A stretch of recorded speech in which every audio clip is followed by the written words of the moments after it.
Shalom et bienvenue dans votre émission Biblia qui s'est fait le plaisir de recevoir pour vous un habitué de cette émission. Il s'agit du pasteur Blaise Pongo avec qui nous allons parler sur la persévérance. Et bien voilà, chers enfants de Dieu, une fois de plus, nous voici devant votre invité pour vous parler de ce sujet si important. Shalom pasteur. Shalom. Oui, bonne année. Merci à vous aussi pareillement. Merci. Que Dieu vous garde et vous bénisse. Amen, merci beaucoup. Et bien voilà, nous parlons aujourd'hui sur la persévérance. Si vous pouvez un peu expliquer au peuple des dieux, en fait, c'est quoi la persévérance? La persévérance, j'aimerais beaucoup plus aller dans des exemples bibliques, c'est-à-dire dans des termes bibliques, mais d'une façon générale, la persévérance, c'est l'action de persister sur quelque chose, malgré des difficultés. Donc, si vous voulez atteindre un objectif, et au-devant de cet objectif, vous avez des difficultés, vous avez des obstacles, et vous continuez à franchir ces obstacles un après l'autre jusqu'à ce que vous allez atteindre votre objectif. C'est ça ce que nous appelons la persévérance. Donc la persévérance, c'est l'action de persister sur une action, une résolution, malgré des difficultés qu'on peut rencontrer. C'est ça, en fait, la persévérance, et c'est ça ce que nous allons partager. Oui, parce qu'en ce qui nous concerne, puisque l'émission synthétique Biblia, nous parlons de la persévérance du point de vue biblique. Et en quoi est-ce qu'une personne doit persévérer et qui est appelé à demeurer dans la persévérance? En fait, quand vous lisez dans la parole de Dieu, je lis avec vous, par exemple, dans Matthieu au chapitre 10, le verset 22, la Bible dit, Matthieu 10, 22, « Vous serez haïs de tout à cause de mon nom, mais celui qui persévérera jusqu'à la fin sera sauvé. » Ça, c'est le Seigneur qui est en train de parler. Et vous allez vous rendre compte qu'à tout moment, là où on parle de la persévérance, vous allez essayer de lire ça à la maison, même à partir de Matthieu chapitre 16 et ainsi de suite. Vous allez vous rendre compte qu'il y a des difficultés qui sont promises. Vous serez haïs, vous serez persécutés, on vous livrera, on vous jettera en prison, on vous fera ceci, cela. Et la Bible dit maintenant, c'est lui qui persévérera. C'est-à-dire, c'est lui qui aura le dessus sur toutes ces tentations, sur toutes ces épreuves. Celui qui aura le dessus sur tous ces obstacles, c'est celui qui sera sauvé. Donc, en tant qu'enfant de Dieu, ça c'est Jésus qui est en train de parler. Voulu ou pas, que vous acceptez Jésus, que vous n'acceptez pas, et là je parle dans le cadre de ceux qui ont accepté le Seigneur Jésus, accepter le Seigneur Jésus ne nous dispense pas de la persécution. Accepter le Seigneur Jésus ne nous dispense pas des épreuves, de tout ça. Au contraire, accepter le Seigneur Jésus, cela veut dire il faut être oui. C'est pour cela qu'il dit, vous serez mes témoins. En d'autres termes, vous serez mes martyrs. Parce que le mot témoin qui est utilisé là vient du mot martyr. C'est-à-dire, c'est pour cela que vous voyez, la plupart des apôtres sont morts comme martyrs. Pierre a été crucifié la tête en bas. Paul est mort en prison, enchaîné. La plupart des apôtres que nous connaissons, les Jacques ont été décapités, ainsi de suite. C'est-à-dire, c'était des gens qui, dès le départ, savaient que ça ne sera pas facile.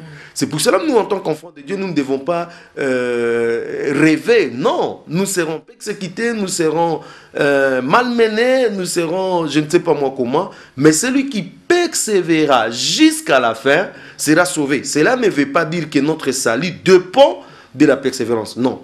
Le salut est gratuit lorsque nous acceptons Jésus-Christ. Mais nous devons travailler ce salut. Nous devons maintenir ce salut pour ne pas perdre ce salut. Donc, si vous persévérez en tout et pour tout, à ce moment-là, vous serez sauvé. Je lis encore un autre passage dans Matthieu chapitre 24. On parle toujours de la persévérance. C'est toujours Jésus.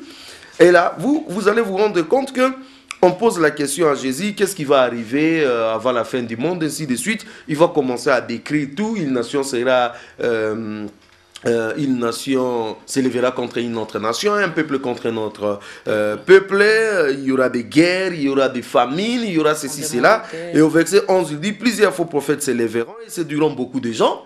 Et puis, il y a un verset que j'aime beaucoup, il dit, et parce que l'iniquité sera accrue, l'amour de plus grand nombre se refroidira. C'est-à-dire, le péché va prendre l'ampleur. Le péché ne fera qu'augmenter. Donc, nous allons nous retrouver sur un monde où le péché ne gêne plus, où le péché n'est plus un problème. C'est-à-dire, on peut faire tout ce qu'on veut, c'est boire, être dans l'ivresse, aller dans l'impudicité, dans l'adultère, dans la corruption, dans la magie, dans la sorcellerie, dans l'homosexualité, dans tout. Au contraire, si vous dites dans notre société d'aujourd'hui que cela est mauvaise, on vous dit, vous avez un problème aujourd'hui dans d'autres cieux. Si vous dites, Dieu ne veut pas de l'homosexualité, les gens vous regardent, vous disent, mais tu as un problème ou quoi? Laissez les gens dans leur liberté, c'est-à-dire, la Bible dit la croissance de l'iniquité. Et parce que l'iniquité sera accrue, c'est-à-dire, parce que le péché va prendre de l'ampleur, l'amour du plus grand nombre se refroidira. C'est-à-dire, l'amour que nous avons pour le Seigneur, l'amour que nous avons pour la foi en Jésus va se refroidir. Et qu'est-ce qui va se passer? La Bible dit, mais celui qui persévérera jusqu'à la fin sera sauvé. Vous voyez? C'est ça, c'est les bénéfices de la persévérance. C'est le salut. Donc, celui qui persévérera jusqu'à la fin, c'est celui qui sera sauvé. C'est-à-dire, nous serons dans un monde de total trouble, de total un monde en envers. Nous serons dans un monde où le péché est autorisé, où le péché ne gêne plus. Au contraire, si vous dénoncez les péchés, c'est vous qui gênez. Donc, dans ce monde-là, la Bible nous recommande de persévérer. Et si vous ne persévérez pas, vous allez perdre votre foi, vous serez déclassé. C'est pour cela j'ai été très content quand vous m'avez demandé de faire une émission sur la persévérance, d'encourager le peuple de Dieu à persévérer. Nous allons voir avec vous en quoi nous allons persévérer, ainsi de suite. Mais sans la persévérance, sans cette insistance, il n'y a rien. Et puisque vous parlez de en quoi nous devons persévérer jusqu'à la fin, en fait, vous voulez parler de quoi? Ok. La persévérance, par exemple, quand vous lisez dans Actes au chapitre 4, au chapitre 2, la Bible dit, ceux qui acceptèrent sa parole furent baptisés. En ces jours-là, le nombre des disciples augmenta d'environ 3000 âmes. Ils persévéraient dans l'enseignement des apôtres, dans la communion fraternelle, dans la fraction du pain et dans la prière. Donc, nous voyons en fait la réussite de chrétiens qui ont commencé avant nous, c'est-à-dire de l'église primitive. Et cette église a persévéré, et leur persévérance était sous 4 domaines. Le premier domaine, on a dit dans l'enseignement, la persévérance dans l'enseignement. Deuxième chose, on nous dit la persévérance dans la communion fraternelle. Et troisième dimension, on nous dit la persévérance dans la fraction du pain. Et quatrièmement, on nous dit la persévérance dans la prière. Donc, si l'Église ne persévère pas dans ces 4 dimensions ou dans ces 4 domaines, cette église-là ne verra pas l'enlèvement. Cette église-là ne sera pas prête quand le Seigneur reviendra. Donc, il faut qu'en tant que chrétiens, nous puissions persévérer dans ces 4 dimensions. Et en ces moments-là, nous serons en fait un peuple prêt, mûr, mature. Quand le Seigneur viendra, il nous trouvera en fait dans de bonnes conditions pour nous prendre. Donc, lorsqu'on parle de la persévérance, j'aimerais aussi que vous compreniez qu'il y a la constance. Ok? Persévérance égale constance. Celui qui persévère est constant dans ce qu'il est en train de faire. Persévérance égale aussi patience. Pouvez-vous expliquer la constance autrement? La constance, c'est en fait c'est maintenir dans une même position pendant longtemps. C'est ça la constance. Ok? Donc, celui qui persévère, normalement, doit être constant. En fait, comment on sait que la personne est en train de persévérer? C'est par rapport à sa constance. Là, on sait que malgré les obstacles, malgré les difficultés, mais il est constant dans son amour pour le Seigneur, dans son amour pour l'évangélisation, ainsi de suite. Celui qui persévère, je dis aussi qu'il doit être aussi patient. Vous comprenez? Je vous donne un exemple. Tout ce que nous sommes en train de voir aujourd'hui, l'avion, la lumière, les lampes, ça n'a pas été créé en un jour. C'est un processus qui a pris du temps. Mais qu'est-ce qui s'est passé pour que ces gens arrivent à ce niveau? C'était la persévérance. C'est-à-dire qu'ils étaient patients. Tel que nous n'avons pas encore obtenu ce que nous voulons, nous n'allons pas lâcher. C'est ça la persévérance. C'est aussi la patience. La persévérance, c'est aussi la détermination. Vous voyez? C'est-à-dire être déterminé tant que je n'ai pas encore vu je ne lâche pas. Donc, en tant que chrétiens, nous devons nous dire, tant que Jésus-Christ n'est pas encore arrivé, nous ne lâchons pas, jusqu'à ce que le Seigneur reviendra. Donc, ce sont, en fait, les quelques mots que je voulais vraiment inculquer dans les esprits de tout le monde. Quand on parle de la persévérance, oui, c'est persister dans une action ou une résolution, malgré les obstacles, mais dans la persévérance, il y a aussi la constance, il y a la patience, il y a la patience, il y a la détermination, il y a le goût de poursuivre. Donc c'est ça là qui fait la persévérance. Et là maintenant on va décortiquer, si vous voulez, persévérer dans l'enseignement, c'est quoi, ainsi de suite, parce que là il y a vraiment un désordre. Bon, pasteur, avant d'y arriver, vous parlez beaucoup plus sur la persévérance d'un chrétien. Et quand vous parlez sur la persévérance d'un chrétien, en ce qui nous concerne, nous, Église, corps du Christ, vous faites allusion à quoi? Je fais allusion à ce qui nous attend devant. En fait, l'Église vit par une promesse. La promesse, c'est quoi? Jésus-Christ est venu, il a accompli pour nous une œuvre à la croix, il nous a sauvés, mais ce n'est pas fini. Il faut que Jésus-Christ vienne nous chercher pour le mariage. C'est ce que nous appelons le noces de l'agneau. C'est-à-dire, l'Église qui se prépare aujourd'hui comme une épouse, le jour où le Seigneur viendra, cette église est censée aller aux noces de l'agneau, c'est-à-dire à vivre le mariage avec le Seigneur. Parce que l'église, l'ensemble de tous les chrétiens, nous formons ce que nous appelons l'épouse. Et Jésus-Christ représente l'époux. Et en ces jours-là, quand Jésus-Christ reviendra pour chercher son église, il y aura le mariage, ce que nous appelons le mariage entre l'époux qui est Jésus et l'épouse qui est l'église. C'est pour cela que l'église est en train de se préparer pour paraître devant lui, c'est-à-dire devant l'époux Jésus-Christ, sans tache, ni ride, ni rien de semblable. Une église saine et irréprochable. Voyez? Donc, l'église soupire derrière une promesse. C'est la promesse du retour de Jésus pour venir nous prendre. Il dit dans sa parole, je m'en vais vous préparer une place. Si je finis, je reviendrai vous prendre. C'est-à-dire, Jésus-Christ reviendra nous prendre. Mais entre le retour de Jésus et ce que nous vivons maintenant, il y a des obstacles. Les obstacles, c'est quoi? C'est le péché. Les obstacles, c'est quoi? C'est le goût du matériel, le plaisir de ce monde. Les obstacles, c'est quoi? C'est les pièges du diable, les épreuves qui sont devant nous. Les obstacles, c'est quoi? En fait, c'est toute cette attraction mondaine qui nous attire, qui veut nous déterminer de la promesse, qui veut nous déterminer, en fait, d'être prêt quand le Seigneur Jésus-Christ reviendra. Vous voyez? C'est pour cela qu'il faut maintenant persévérer, c'est-à-dire rester constant malgré ces obstacles. Voilà. C'est pour cela qu'il faut être patient. Cela veut dire, malgré que le monde est en train de vous attirer, restez patient que Jésus-Christ, malgré la promesse, est en train de tarder, mais ça ne tarde pas parce qu'il vient bientôt. Vous comprenez?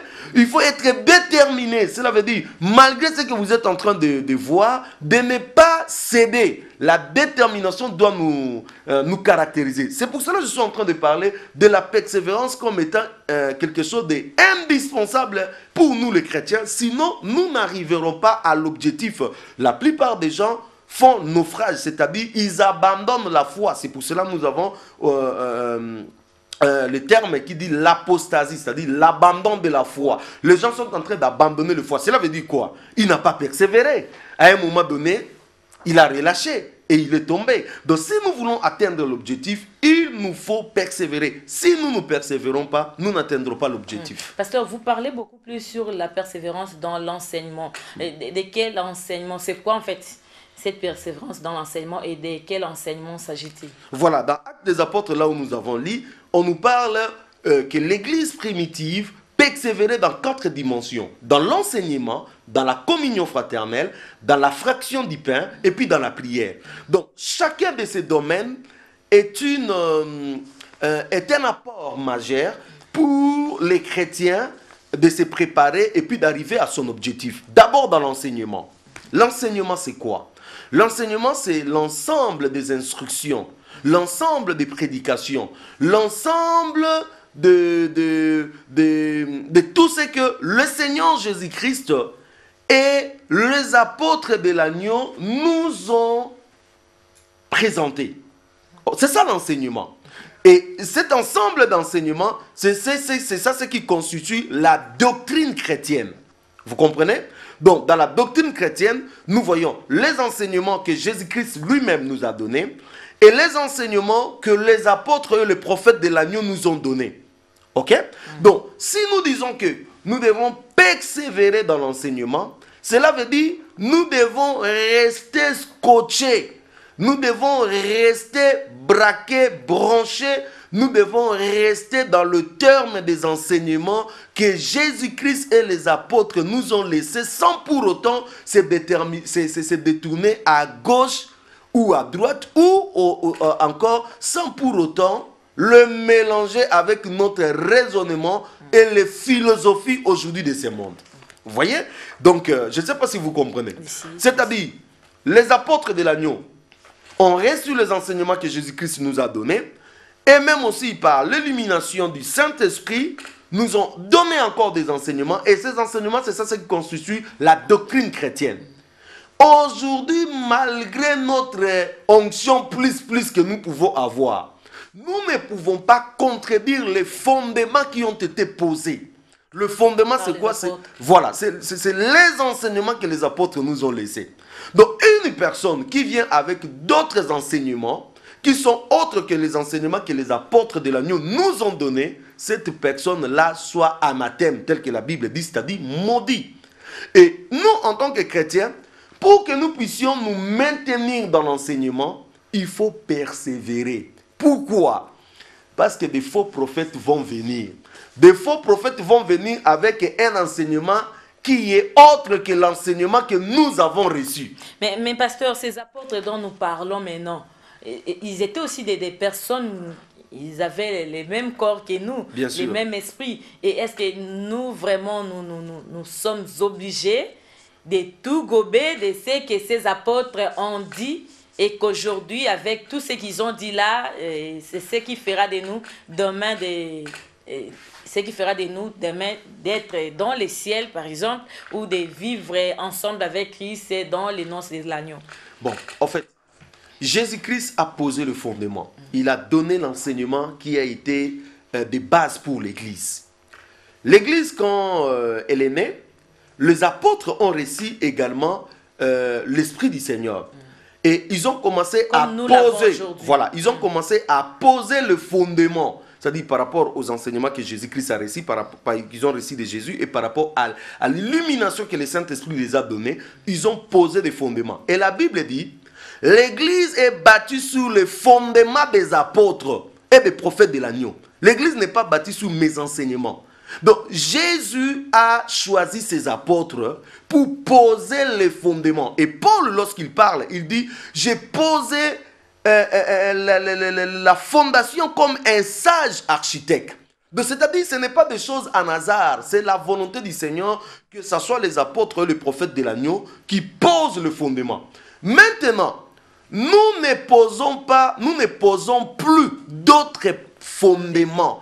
Nous travaillons sur le fondement qui a été posé, à savoir... Donc de nos jours, il n'y a pas de ceux qui sont choisis par Christ pour, je ne sais pas, compléter les fondements. Il n'y a pas à compléter les fondements, il n'y a pas à poser d'autres fondements, il y a à travailler sur les fondements qui ont été posés. Déjà été posés. Si vous venez avec d'autres pensées qui ne sont pas la pensée qui a été déjà posée, à ce moment-là, vous êtes à côté. Si vous venez avec d'autres enseignements, qui ne sont pas les enseignements qui ont été posés, vous êtes à côté. Si vous venez, en fait, comment on sait? Nous sommes obligés. Non, le Saint-Esprit travaille aujourd'hui avec toute la liberté. Le Saint-Esprit peut travailler avec vous dans toute la liberté. Mais seulement, le Saint-Esprit en travaillant avec vous, vous allez vous rendre compte qu'il reviendra toujours sur le fondement qui a été posé. Donc, en d'autres termes, il n'y aura pas la contradiction entre ce que le Saint-Esprit vous donne comme inspiration, illumination. N'ajoutez rien, ne retranchez rien. Voilà, c'est-à-dire il n'y aura pas une contradiction. Je dis par exemple, si le fondement qui a été posé dit que le Seigneur Jésus-Christ est Seigneur, il est le roi, il revient bientôt, et qu'il y a une autre personne qui vient avec un autre enseignement, il dit que non, moi je suis prophète et apôtre de l'agneau, j'ai compris que Jésus-Christ n'est pas Seigneur. En ce moment-là, vous voyez qu'il y a contradiction. Donc, cette personne-là veut nous amener un autre fait étranger. Si par exemple les prophètes et les apôtres de l'agneau ont dit que l'évangile est gratuit, toi tu viens, tu dis que non, l'évangile c'est pas gratuit, c'est coûtant. Alors que Jésus-Christ a dit, vous avez reçu gratuitement, donné gratuitement. Toi tu dis non, moi j'ai reçu avec mes gènes, je vais vous vendre. À ce moment-là, vous sautez du fondement des apôtres. Vous comprenez? Donc tout fondement, tout enseignement doit se reposer sur le fondement des apôtres de l'agneau. C'est pour cela, la Bible nous dit, il persévérait dans cet enseignement. C'est-à-dire, il restait constant dans l'enseignement des apôtres. Qui est celui qui n'est pas constant dans les enseignements des apôtres? Il va finir par crébicher. Il va finir par faire introduire les raisonnements. Voilà pourquoi aujourd'hui dans l'église, il y a les Noël. Il y a la bonne année, les gens célèbrent la bonne année. Il y a la Noël. Vous voyez, ce sont des choses qui ne sont pas dans le fondement biblique apostolique. Il n'y en a pas. Ce n'est pas biblique. Ce n'est pas biblique, ce sont des raisonnements qu'on fait entrer dans l'église. Les gens disent que non, vous voyez, Jésus-Christ lui-même n'a pas fêté son anniversaire, il n'a pas fêté sa date de naissance. S'il voulait, il allait vraiment nous laisser fêter ça. C'est-à-dire les gens sont en train d'introduire les raisonnements et les raisonnements malheureusement ne sont pas dans la pensée de Dieu parce que Dieu déjà dit, vos pensées ne sont pas mes pensées. C'est-à-dire l'homme qui croit faire bien, il passe à côté de la volonté du Seigneur. Donc, première persévérance, c'était dans l'enseignement. C'est-à-dire qu'il faut rester constant dans l'enseignement que les apôtres nous ont donné. Sinon, vous sortez à côté. Deuxième, c'est la communion fraternelle. Les relations entre nous dans l'église. Corps du Christ. Corps du Christ. Nous devons rester unis. La Bible dit la multitude de ceux qui avaient crié n'avaient qu'une seule âme, un seul cœur.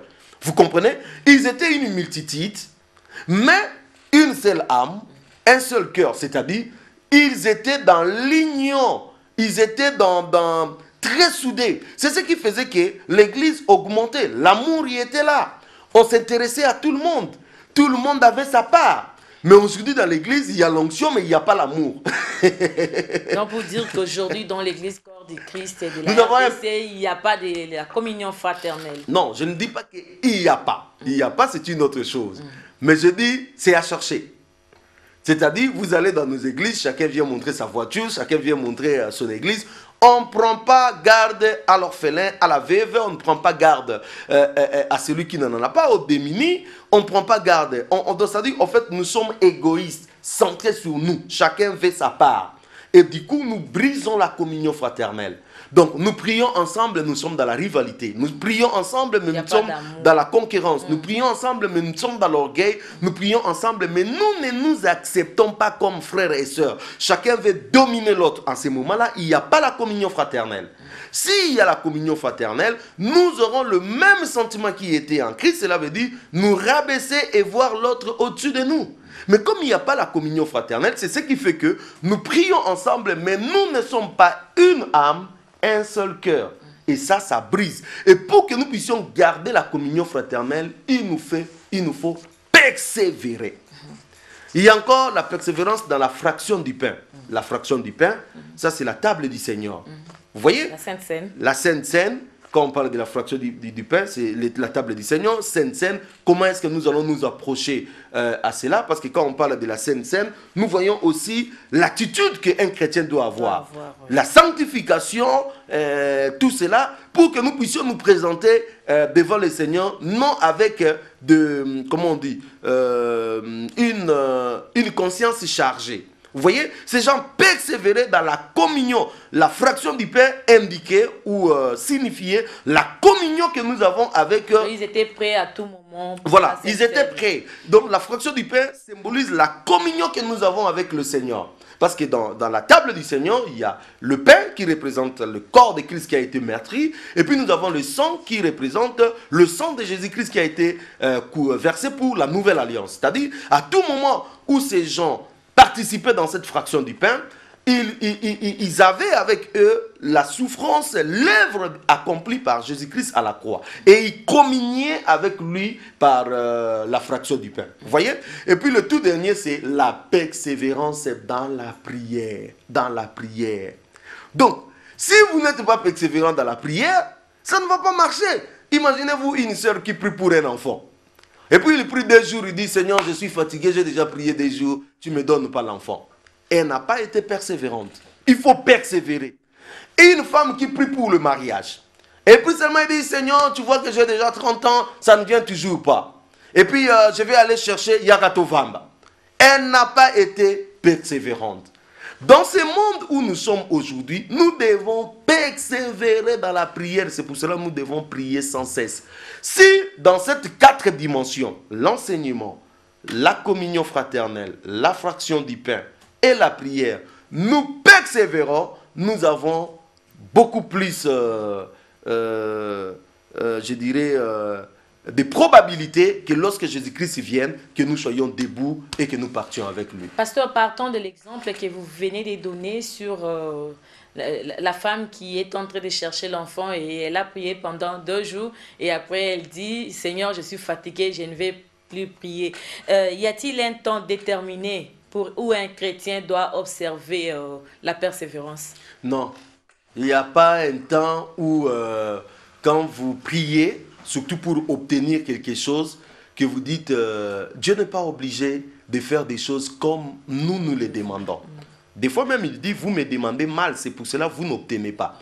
Imaginez-vous déjà quelqu'un qui a une mauvaise motivation, mais lui-même, il ne se rend pas compte que dans son cœur, il y a des mauvaises motivations. Il peut même faire des jeûnes de 40 jours, de 100 jours, de 200 jours. Ça m'étonne aujourd'hui dans notre ville de Kinshasa. Le jeûne et prière qui est quelque chose à faire discrètement, dans l'intimité, ça devient quelque chose à exhiber. Moi, j'ai fait 30, 40, 50, 100. Ça, c'est de la fac, c'est de l'arnaque. Quelqu'un qui gêne doit les faire sobrement. La Bible dit, si vous gênez, entrez dans votre chambre, fermez la porte, voilà, parfumez-vous, que personne ne sache. Aujourd'hui, c'est pour nous la publicité, donc c'est vraiment n'importe quoi. Donc, même si vous faites des jeûnes et des jeûnes, Dieu n'est pas obligé de suivre ce que vous êtes en train de dire. Votre problème, c'est de demander. L'accomplissement, c'est lui. S'il dit que l'accomplissement, ça sera dans 2 jours, automatiquement, c'est dans 2 jours. La Bible dit, à Daniel, Dieu dit à Daniel, le premier jour que tu as ouvert la bouche, tu as commencé à prier, j'étais déjà exaucé, j'ai même envoyé déjà Gabriel pour te donner la réponse. Le premier jour, Dieu avait exaucé. Donc Dieu est capable, dès que seulement quelque chose monte dans votre cœur, il exauce. Dieu aussi est capable de prendre du temps. Maintenant, les chrétiens n'aiment pas que Dieu prenne le temps. Vous voyez, peut-être le Seigneur prend le temps pour travailler votre âme. Pendant que vous êtes en train d'attendre, vous persévérez, Dieu travaille votre cœur, Dieu travaille votre âme. En réalité, dans votre demande, Dieu poursuit aussi d'autres choses. Parce que pour le Seigneur, ce n'est pas seulement te donner, mais pour le Seigneur, c'est de se rassurer que tu vas aller au ciel. Vous voyez, il peut prendre votre demande et commencer à travailler votre âme pour vous amener à ce qui est meilleur, c'est-à-dire le ciel. Et nous, chrétiens, nous n'aimons pas ça. Nous donnons à Dieu des ultimatums. Si dans 2 semaines, tu ne me donnes pas ceci, cela, j'abandonne la foi. Mon ami, tu vas abandonner la foi, mais Dieu restera toujours Dieu. Tu dis, cette année, Seigneur, s'il n'y a pas mariage, Seigneur, je ne prie plus. Eh bien, même si tu refuses de prier, Dieu aura toujours des gens qui vont prier. Donc, c'est toi qui vas perdre, ce n'est pas Dieu. Donc, arrêtons de donner à Dieu des ultimatums. Et lorsque nous prions, soyons souples d'attendre le beau moment. Dieu fait toutes choses bonnes à son temps. Pasteur, par rapport à ces thèmes, quel message pouvez-vous adresser à tout enfant de Dieu, un véritable enfant de Dieu? J'aimerais dire à tous ceux qui me suivent, des enfants de Dieu qui ont fait une expérience avec le Seigneur, c'est-à-dire qui ont accepté le Seigneur Jésus-Christ dans leur vie comme Seigneur et Sauveur, qui marchent dans la sanctification et qui attendent le grand moment qui est l'enlèvement de l'Église, le retour de Jésus-Christ. J'aimerais dire à tous ces enfants de Dieu, je sais que les temps sont difficiles, je sais que le monde va mal, je sais que le péché ne fait que prendre de l'ampleur. Je sais que nous sommes attirés par le plaisir de ces mondes. Je sais que le diable nous met des embûches pour que nous ne puissions pas atteindre notre objectif. Je sais que chaque jour, il multiplie les stratégies pour nous faire tomber. Nous sommes attirés par le matériel, nous sommes attirés par beaucoup de choses qui sont devant nous, mais malgré cela, nous devons persévérer. Persévérer veut dire rester constant. Persévérer veut dire être déterminé. Persévérer veut dire être patient. Persévérer veut dire ne pas céder à ce que le monde et le diable nous proposent. Persévérer veut dire être déterminé. Quoi qu'il arrivera, j'aimerai le ciel. en ce moment-là, vous n'abandonnerez pas la foi pour tomber dans l'apostasie, mais vous serez toujours prêt pour attendre le retour du Seigneur Jésus-Christ. Mais si vous n'avez pas la persévérance, bien-aimés dans le Seigneur, vous risquerez de perdre, de fléchir, et en ce moment-là, vous perdrez la récompense qui nous est dite au ciel. Voilà, c'était là les derniers mots du pasteur. C'est en fait avec ces mots que nous bouclons cette émission que j'avais le plaisir de vous présenter, Madame, Messieurs, chers frères et sœurs, enfants de Dieu. Voilà, c'est déjà la fin de cette émission. Aujourd'hui, nous avons parlé sur la persévérance. Merci à vous tous qui avez suivi cette émission. Que Dieu vous bénisse.